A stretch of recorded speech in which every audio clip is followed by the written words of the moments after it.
وَلَكُمْ فِيهَا مَا تَشْتَهِي أَنفُسُكُمْ.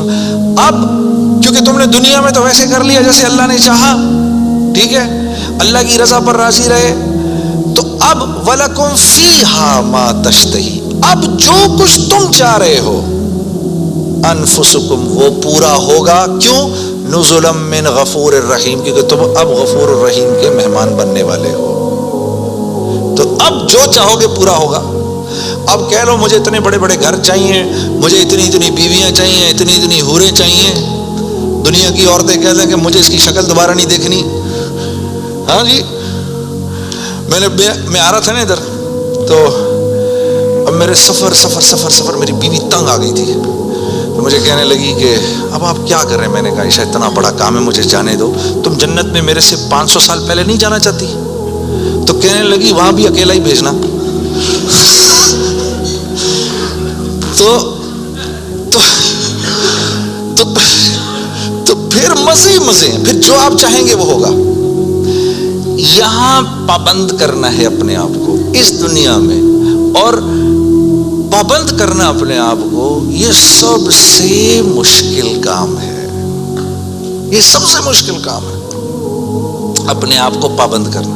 دیکھو انہوں نے اپنے آپ کو پابند کیا، میڈیکل کالج کا تو ڈاکٹر بن گئے، وہاں جو سینئر ڈاکٹرز نے کہا وہی کیا. صبح کہا 8 بجے پہنچنا ہے، 8 بجے پہنچ گئے. وہاں پر جس پیریڈ میں، جس کلاس میں، جس ڈپارٹمنٹ میں انہوں نے کہا جی پڑھو، پڑھتے رہے. اس کے بعد 4-5 سال اپنے آپ کو پابند ہی تو کر کے گزارا، تو 5 سال کے بعد ڈاکٹر بن گئے. آدمی کو اپنے آپ کو پابند کرنا پڑتا ہے. دنیا میں جس چیز کو حاصل کر رہے ہیں اس کے لیے اپنے آپ کو پابند کرنا ضروری ہے. تو دین، اور پھر کیا ہے، جب پابند کیا تو اب ڈاکٹر بن گئے. اب ڈاکٹر بننے کے بعد ڈاکٹر بننے کے جتنے نفع ہیں اب وہ کمائے گا. یہ سیدھی سی بات. تو دین کے نفع اٹھانے کے لیے کہ میں دین کے نفع اٹھاؤں، اللہ نے جو حکم دیا اس کے میں نفع اٹھاؤں، اس کے لیے پہلے ہمیں اپنے آپ کو پابند کرنا پڑے گا. اسی طرح سے اللہ جیسے کہہ رہے ہیں، جب وہ پابند کر لے گا تو پھر اس کے نفع اٹھائے گا، اور جو جتنا پابند کر لے گا اتنا ہی نفع اٹھائے گا. جیسے 1 گز زمین بھی زمین ہے اور پوری دنیا بھی زمین ہے. جس کے پاس 1 گز زمین ہے وہ 1 گز زمین جتنے فائدے اٹھائے گا، جس کے پاس پوری دنیا ہے وہ پوری دنیا کے فائدے اٹھائے گا. تو جس کی زندگی میں جتنا دین ہے اس نے دنیا میں نفع اٹھانے ہیں. جس کی زندگی میں جتنا کم دین ہے، پھر کیا ہے، مصائب اس کو گھیر لیتے ہیں، مصائب اس کو گھیر لیتے ہیں، حالات اس کو گھیر لیتے ہیں. کراچی سے، لاہور سے، فیصل آباد سے گلاسگو آ جانے سے حالات ٹھیک نہیں ہو جائیں گے.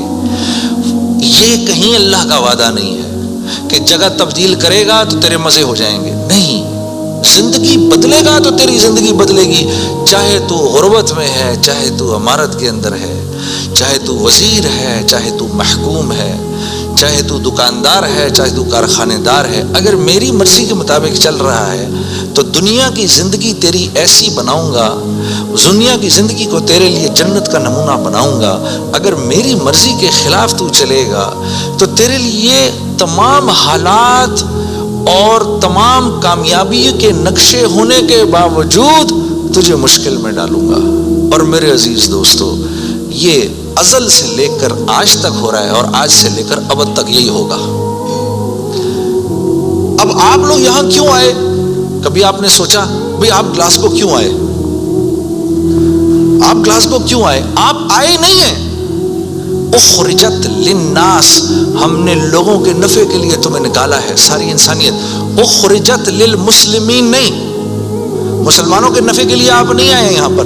اخرجت للناس، ساری انسانیت کے نفعوں کے لیے میں نے تمہیں تمہارے گھروں سے نکال دیا ہے. یا اللہ ہم نے کیا نفع پہنچانا ہے ان کو؟ تأمرون بالمعروف وتنہون عن المنکر، تم نے اچھائی خود کرنی ہے اور ان کو اچھائی کر کے دکھانی ہے. برائی سے خود بچنا ہے اور برائی سے خود بچ کے ان کو کر کے دکھانا ہے. آپ یہاں اس لیے آئے ہوئے، میں قرآن بتا رہا ہوں آپ کو. وَتُؤْمِنُونَ بِاللَّهِ، جب یہ کرو گے، جب تم ایسا کرو گے پھر میری ذات پہ تمہارا ایمان بنے گا، ورنہ نہیں. تب تم میرے حکموں پر چلو گے. ایمان نہیں بنے گا تو حکموں پر نہیں چلا جاتا، پھر اللہ کے حکموں پر نہیں چل سکتا آدمی. ایمان بنائے بغیر اللہ کو اللہ تو جانے گا، لیکن اللہ کی ذات کے تاثر سے دل خالی رہے گا.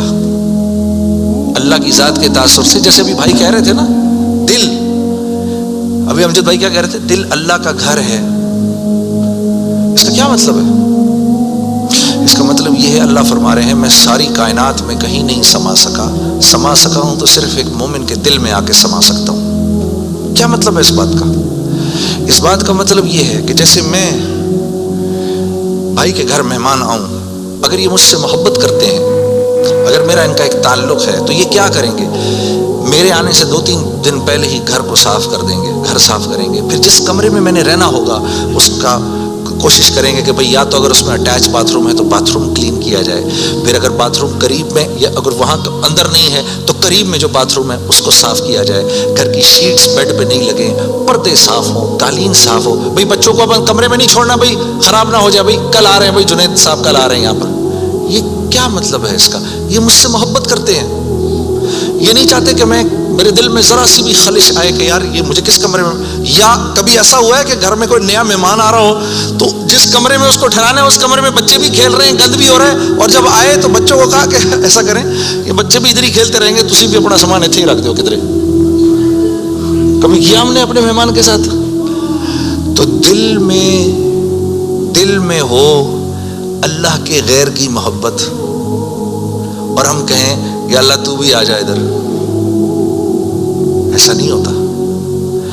ایک حیادار عورت ہوتی ہے نا, حیادار عورت, وہ پہلے اپنے شوہر کے دل میں اپنی محبت دیکھتی ہے. وہ پہلے اپنے شوہر کے دل میں اپنی محبت دیکھتی ہے دور سے رہ کر. جب اس کو نظر آ جاتا ہے کہ اس کے دل میں میری محبت ہے, پھر قریب آ کے اپنے شوہر کے سینے سے لگتی ہے. لیکن ایک بے باک عورت تو یہ بھی نہیں دیکھتی کہ یہ شوہر ہے یا کون ہے, ڈائریکٹ چھلانگ مارتی ہے. تو اللہ رب العزت اور نیکی, مثال دے رہا ہوں میں, مثال کے طور پر ایک حیادار عورت کی طرح ہوتے ہیں. وہ پہلے آپ کے دل میں اپنی جگہ دیکھے گا, اللہ پہلے آپ کے دل میں اپنی جگہ دیکھتے ہیں.